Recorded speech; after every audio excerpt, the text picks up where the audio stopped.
Bonjour. Comment prendre les bonnes décisions? C'est un sujet que j'aborde souvent avec mes clientes et mes amis, euh, parce qu'il est important et il nous concerne dans la vie de tous les jours. Souvent, on prend des décisions parce qu'on a nos filtres qui nous font agir. Et puis, on a peur de prendre des décisions parce qu'on a nos peurs qui sont là, nos systèmes de croyances qui ont été créés par nos propres expériences qui font que, eh bien, on a la trouille. Puis, lors des décisions importantes, que ce soit de type professionnel, de type amoureux, de type matériel, hein. Je pense à l'achat de quelque chose d'important, une voiture, on a peur de se tromper, une maison, un amoureux, une amoureuse, quelle décision prendre, dois-je partir, dois-je rester, dois-je contacter cette personne ou pas, et dans le cadre du travail, c'est très important, hein, les décisions de travail, quitter, rester, et décisions moins lourdes que ça dans le quotidien.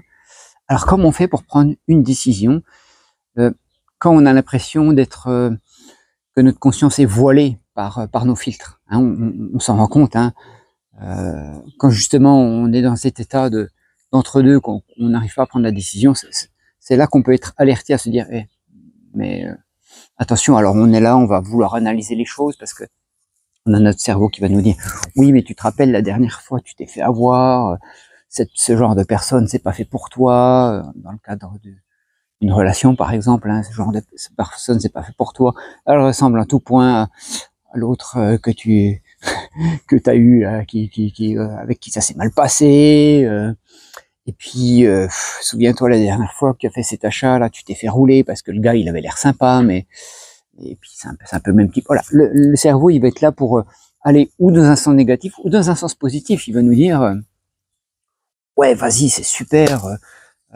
pour acheter j'en sais rien, je sais pas quoi, cette moto, on va dire, cette moto elle est super bien entretenue, le gars a l'air sérieux là, ouais, elle est toute brillante, ouais, j'ai trop envie d'avoir une moto, puis en plus il y en a pas d'autres en ce moment sur le marché, n'importe quoi, notre cerveau il nous leurre, il nous raconte n'importe quoi. Où il faut aller, évidemment, c'est dans le cœur. Je vous le dis vraiment d'expérience, parce que j'expérimente ça depuis longtemps, et je me suis fait avoir de façon magistrale, on va dire. Je me suis bien fait avoir en écoutant mon mental, en écoutant les bonnes raisons, les bonnes résolutions, le truc qui dit qu'il faut y aller parce que c'est vraiment le truc qui est fait pour nous. Non, je me suis grave fait avoir, ça m'a coûté beaucoup d'argent d'ailleurs. Et des confitures autres. Et maintenant je sais faire, parce que j'ai appris à faire. Alors ce qu'il faut faire, c'est interroger le cœur. C'est vraiment couper le mental, pourquoi pas se mettre dans un état de méditation, prendre quelques respirations, et interroger le cœur. Si je vais vers cette personne, qu'est-ce que ça me dit? Et si vous sentez le moindre petit voile, le moindre petit accroc, c'est un signe. Si je décide de faire cet achat, ça fait quoi? Ça se serre, ça angoisse, c'est pas bon. N'y allez pas. N'y allez pas. Moi, je me souviens, je vais vous donner un exemple concret, l'achat d'une maison. Je voulais acheter une maison assez grosse pour pouvoir faire tout l'étage, tout le premier étage, enfin tout le rez-de-chaussée, mon cabinet de soins. C'était mon premier cabinet de soins, mon deuxième. Avant, j'avais une petite pièce. Et cette maison était quand même très très chère. Elle était en bord de route, ça ne me satisfaisait pas. Et alors, j'y suis allé plusieurs fois. Elle n'était pas habitée, donc je suis allé dans le jardin. Je me suis posé, j'ai entendu la route. Mais vraiment, je le sentais pas, quoi. Dans mon corps, c'était fermé. Puis mon mental, il disait vas-y, il faut que punaise, tu vas pouvoir faire ton cabinet. Là, tu mettras une vitrine à la place du garage. Ça va être génial. Les clients, ils vont pouvoir se garer facilement. Il y a une petite cour. Et puis, t'es près de la route. Ils vont pouvoir venir facilement. Voilà, toutes les bonnes raisons pour mon activité. Ça m'a complètement chanté ma perception.